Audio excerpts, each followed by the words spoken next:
Hoy nos sumergimos en la figura de Nikolai Berdyaev, un filósofo ruso, complejo y muy influyente, ¿verdad? Vivió entre 1874 y 1948. Sí, una figura clave. Las fuentes que tenemos lo sitúan en esa corriente del existencialismo cristiano, también del personalismo.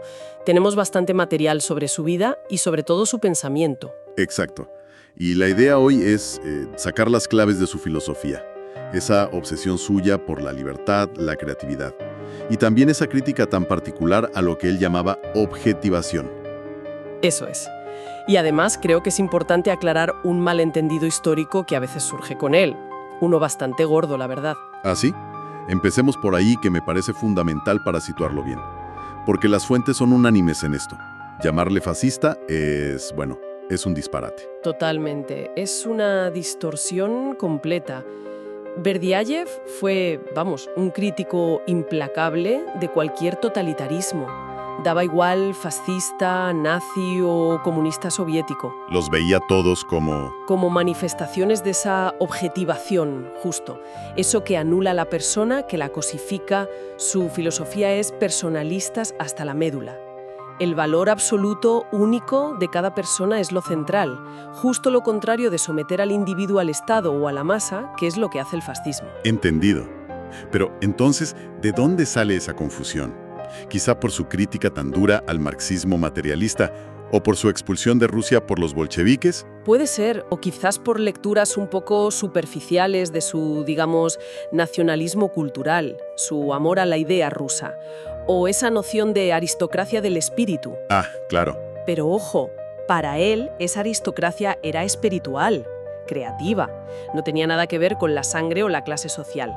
Si queremos definirlo bien, las fuentes apuntan claro: existencialista cristiano, personalista, un filósofo de la libertad radical y del espíritu creador.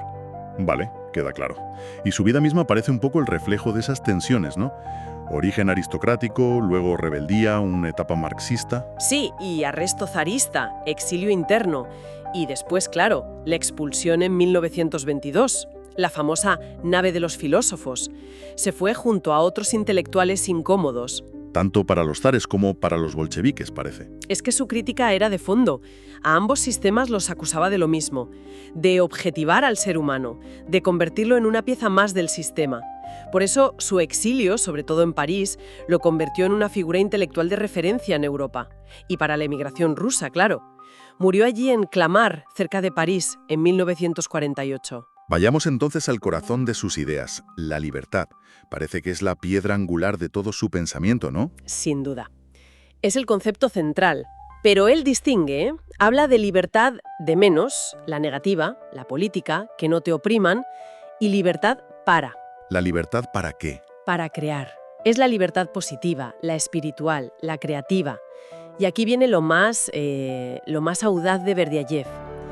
Para él, la libertad es anterior al ser, incluso en cierto modo anterior a Dios. Anterior a Dios, eso es. Sí. Habla de un abismo precósmico, el Ungrund, un término que toma del místico alemán Jacob Bohm. Una especie de nada primordial, de donde surge tanto la posibilidad de la creación como, ojo, la posibilidad del mal. Es una libertad sin fundamento, radical, no determinada por nada. ¡Qué vértigo de idea! Y supongo que esta libertad choca de frente con la objetivación que tanto criticaba. ¿Qué es exactamente esa objetivación para él? Es quizás su concepto más original. La objetivación es, ¿cómo lo explico? El proceso por el cual el espíritu, que es libertad pura, subjetividad, creatividad, se aliena, se enajena, se solidifica, se convierte en cosa en el mundo exterior. ¿Cómo se manifiesta eso? Pues en leyes rígidas, en burocracias que deshumanizan, en ideologías totalitarias que te exigen sumisión completa, en la tiranía de la técnica, en la masa anónima. El mundo, tal como lo conocemos, el mundo natural y social, es resultado de esa caída del espíritu en la objetivación. Entiendo. Sería como si el espíritu se enfriara, se solidificara en estructuras muertas. Y claro, eso hoy resuena muchísimo. Pensamos en cómo la tecnología, las redes, a veces nos reducen a datos, a perfiles, ¿no? Exacto. Su crítica ahí es muy actual. Por eso desconfiaba tanto de las instituciones, incluso de la Iglesia formal, cuando se volvían opresoras, cuando perdían ese impulso espiritual vivo y se convertían en sistema. Nos da herramientas para analizar, pues, nuevas formas de totalitarismo, ya sean ideológicos o tecnocráticos. Y frente a ese panorama un poco sombrío de alienación, ¿qué propone Berdyaev? Si el espíritu está como caído, ¿cuál es la salida? La creación. Esa es la respuesta. La vocación más profunda del ser humano no es esperar pasivamente una salvación, es la creación activa. Crear nosotros. Sí. Somos co-creadores con Dios, dice él. Estamos llamados a continuar la obra de la creación, a transfigurar este mundo objetivado. ¿Cómo? Pues a través del arte, del pensamiento libre, del amor, de la acción ética que nace de la libertad. La creatividad es la respuesta del espíritu libre a Dios. Entiendo. Y supongo que el protagonista de esa creación no es el individuo aislado y atomizado. Ahí es donde entra su idea de persona, imagino. Justo. Esa distinción es crucial para él. Una cosa es el individuo, que es, parte de la especie, un número en la masa, a menudo aislado. Y otra muy distinta es la persona. ¿Qué es la persona entonces? Es una categoría espiritual, única, irrepetible, un microcosmos que contiene el universo entero, dice él. Y la persona no se realiza en el aislamiento, sino en la comunión. Él busca una comunidad auténtica, la llama sobornost. Sobornost. Suena muy ruso. Sí, es un término complejo. Sugiere una unidad espiritual libre, una especie de conciliaridad o comunión profunda entre personas libres, algo que supere tanto el colectivismo que aplasta a la persona como el individualismo egoísta que la aísla. Fascinante.